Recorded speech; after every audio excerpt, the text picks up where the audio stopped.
Hey guys, this is Josh here with Trillium Wild Edibles. I'm out here doing a little hike today. It's late winter. It's really nice outside, so I thought I'd show you guys this awesome view I'm sitting here looking at.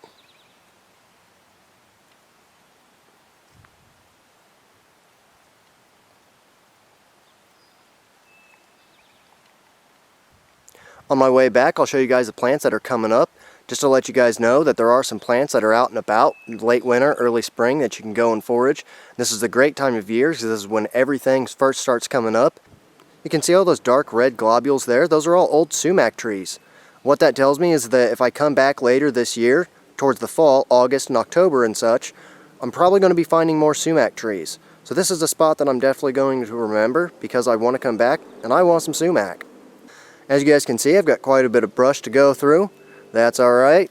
It's a lot better than going through that. This is the type of environment that I prefer to forage in. This is the type of environment that I wish I could live in. Note, there are no trails, minus the deer trail that I'm using.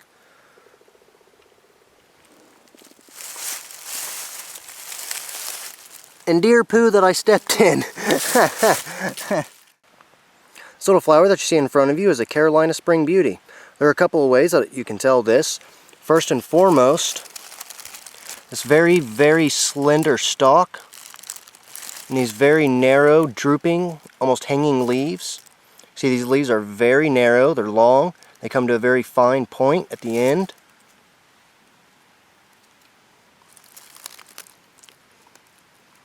You'll also note that the leaves grow opposite and there are only two sets of leaves on the stem. You can see another young one coming up here, and this is what you're going to see when they first start coming up, is you're going to see one leaf.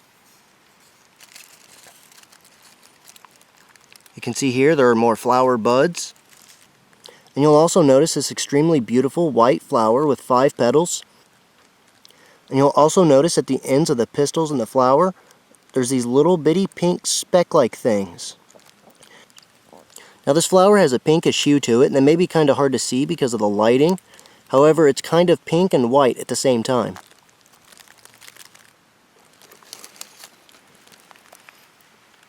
And this is a colonizing plant, so wherever you find one, you're definitely going to be finding more. And as I look around here, I can actually see quite a few coming in, along with a little bit of Dutchman's breeches.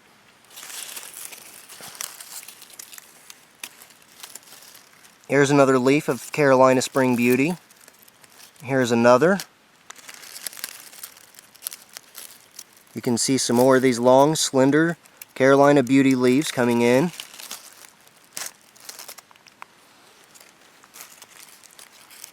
Here you can see these are about to start flowering soon.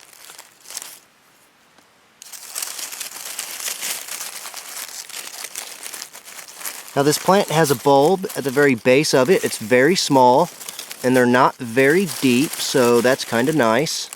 As a matter of fact,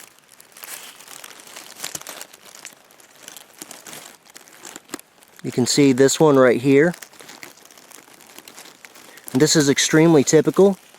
These bulbs, and this is extremely typical of these bulbs to be so shallow. Here you can see the bulb of Carolina Spring Beauty. Really tiny bulb. Now this plant is edible, although I wouldn't waste your time with it. I would just admire the beauty of this plant because its bulb is so tiny and it takes so much to make anything worthwhile. It's not worth destroying the beauty of this plant. I usually don't even like to tear these up just because I think they're so beautiful, but I wanted to show you guys the root for education purposes so you could see, or the bulb so you guys could see what it looks like. If I scrape to the inside, you can see this white, starchy light core. And that's something you're going to notice if you get to the inside of these bulbs. However, again, like I said, I really wouldn't waste your time with them. They're about the size of a pinky nail.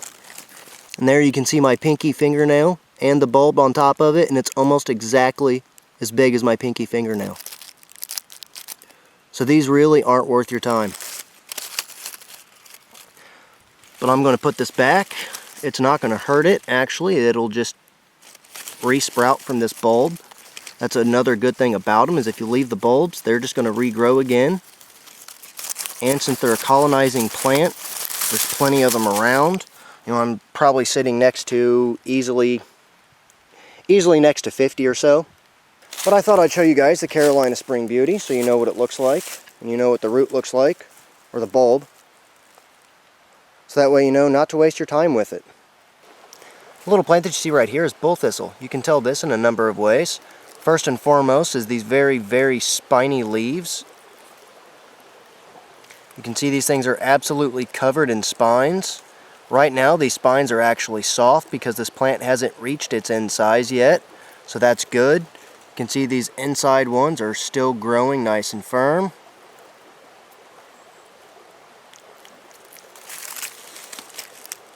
Now this plant is edible and it is also medicinal. However, we're not going to get into any of that today, but I did want to show this to you guys. You can see another little one coming up there.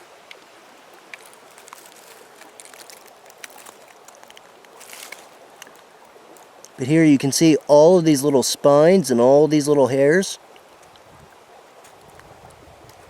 They are everywhere. And that is why you hear the sound of water running right here at a confluence of a couple creeks. Here you can see another bull thistle rosette coming in. But as you can see, there are quite a bit of them around. If you just got to look low to the ground this time of year, everything you're going to be looking for is right on the ground. I know sometimes you may get a little excited, you may want to, walk real fast and look everywhere, but you've got to stop, you've got to take your time, and you've got to really look low to the ground and pay attention to what's around on the ground. That's one of the most important things about foraging this time of year. This leaf that you see right here with these very distinct white veins running parallel all to each other, all the way to the very end, this is putty root. This plant is edible, the root of this plant is edible, however, it's not worth harvesting because this plant is extremely, extremely rare. But they're spread out they're so sparsely populated that you're not going to find enough to make it worth your time. And this plant, like I said, is very rare. So if you do see this plant, just admire it for what it is. Know that you found something kind of rare, and then walk away. Don't dig it for the root because you're going to kill it. If you kill this plant, you're just causing damage, and that's not the point of foraging. Now I know this isn't a plant, but this rock is called Indianite to my knowledge. I'm not a geologist in any way. However, you can see it has this awesome dark maroon red color. This rock has an awesome use. It's extremely soft, as you can see.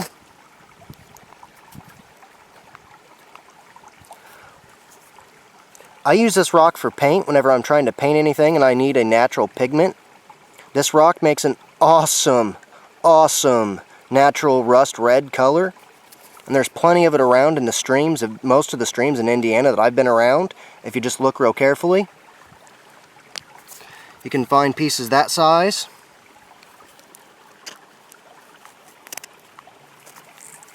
You could find pieces this size. You can find pieces this size. You can even find little bitty baby ones like that. And just to let you know that foraging isn't always about plants for food. Sometimes it's about resources from the land, things like paint.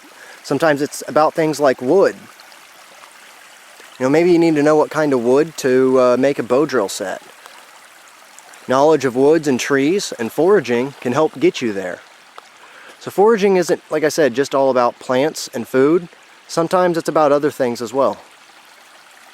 Sometimes it's just about gaining an appreciation for what's around you, the gifts that God naturally gave us all, the things that most people take for granted every day. This plant that you see here is broadleaf dock. You can tell this because A, the leaves are very broad. They're slightly wavy on the margins here. You'll also notice this distinct red tinge right here at the base of the stem where the leaf meets.